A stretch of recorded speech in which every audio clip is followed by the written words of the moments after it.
What's going on, friends? Welcome back to another video. If we don't know each other already, my name is Lauren. I'm a former teacher turned homeschooling mom in Texas, and today we're talking about creating resources for free on your own.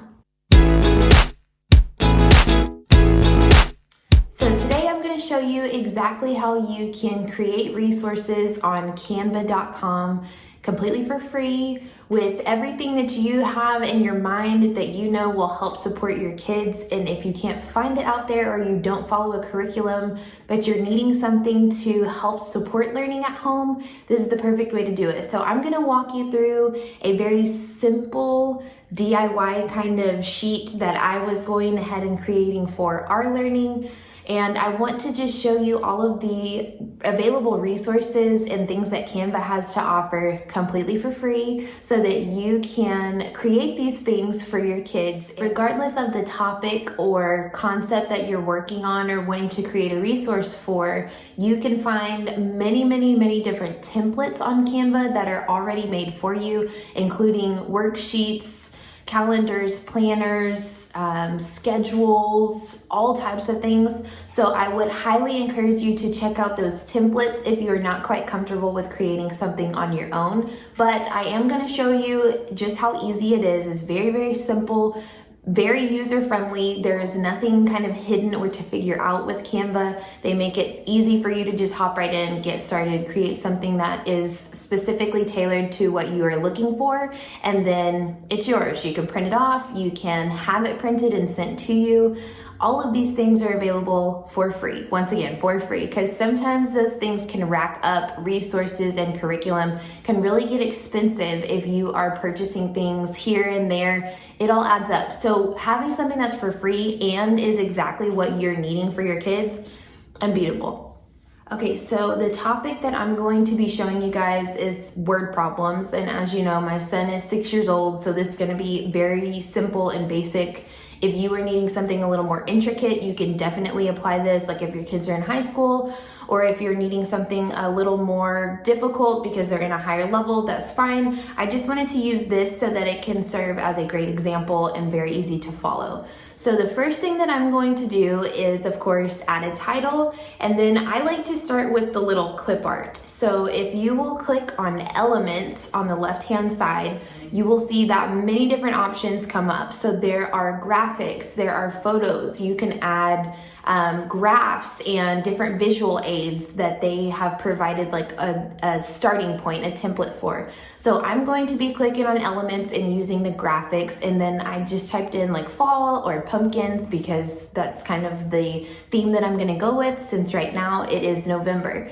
So you'll see there are many to choose from, and you can select the ones that speak to you. Now, a lot of these are free and will fall into exactly what you're looking for if you are not wanting to spend any money. If you do see something that you just can't live without, you'll see that it has a little crown next to it, or it may even say Pro. Now, that is following along with Canva Pro, and that is a paid form of using Canva, and it does open a little bit more of the access to different fonts and templates and graphics and photos, but that is not something that you have to do. There are still many things available that are free.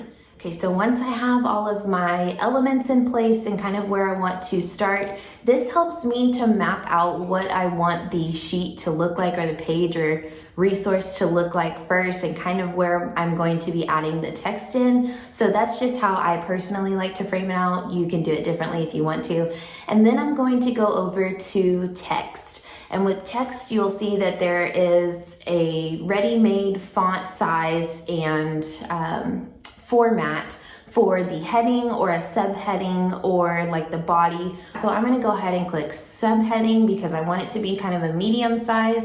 And then I'm going to change the font to something that's a little more friendly for my young reader. So I like to go into the category of text that is rounded. I find that the A's in the rounded text seem to be a little more friendly for my young reader, instead of having like a script or a different type of looking font that might be a little more difficult or confusing to read. So there are many different styles. So if you are looking to create something that is not going to be read by a young reader, then you'll see in there are like very pretty fonts, the ones that are more scripted, some that have like a theme toward them. For Halloween, I was able to find something that looked kind of spooky to do the title of our resources with that. So it's completely up to you. And once again, you'll notice that some of those fonts are free and some have the little crown next to them. The ones with the crown are the ones that are not free. So just keep that in mind when you're making your selection. So I'm just going to make up some word problems that go along with the different theme of fall, with different concepts or the elements that I added in before we got started with the wording. So I'm just making these up off the top of my head, filling in some of them so that we can work with addition and subtraction word problems.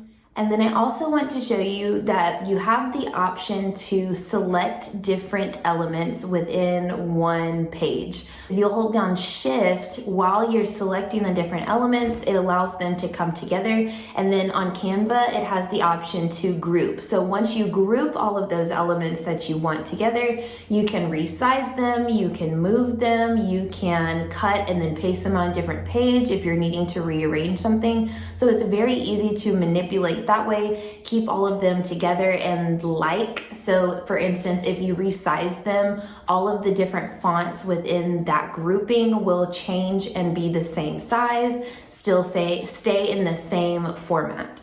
Then if you are ready to ungroup them so that you can move them around again, then you have that option, as well as position. So position will help you to align and center all of your different elements, regardless of photos, graphics, or fonts, so that you can make it nice and neat. And here we are with our finished product. So once you're finished with your template or with your customized printable, you can click the little arrow in the top right corner and it will download it. So from there you have the option to have Canva print it and send it to you. Of course, this will cost, or you can download it as a PDF or change the file type if you're needing it for something specific, and then just print it from there. So here is my printed version of what we just created together.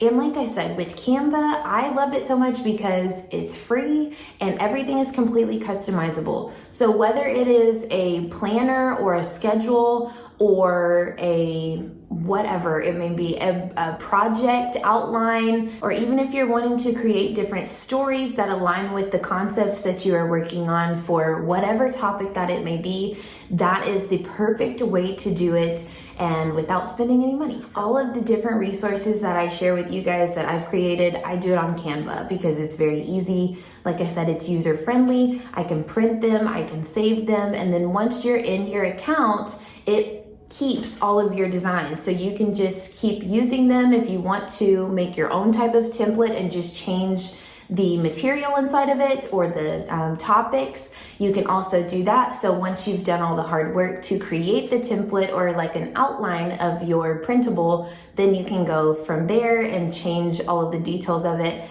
and it's a no-brainer. So whether you're using a pre-made curriculum and you just need some supporting pieces for your learner to help solidify those concepts, or if you're creating curriculum and activities on your own, Canva is a great way to go about doing that. Or if you just want to make some fun little resources for yourself, that's there too. I definitely wanted to share this with you all who are new to homeschooling because I don't know what I would be doing without Canva. I would probably still be racking my brain over PowerPoint or Google Slides. So Canva is definitely another option if you are in that same boat. If you have any questions, definitely leave them down below and I will do my best to answer them, as I am not a Canva whiz by any means, but I did want to share how easy it has been if you are just getting started. As always, thank you so much for watching. I would love for you to subscribe if you haven't already. Give this video a thumbs up if it was helpful to you, and I will see you in the next one.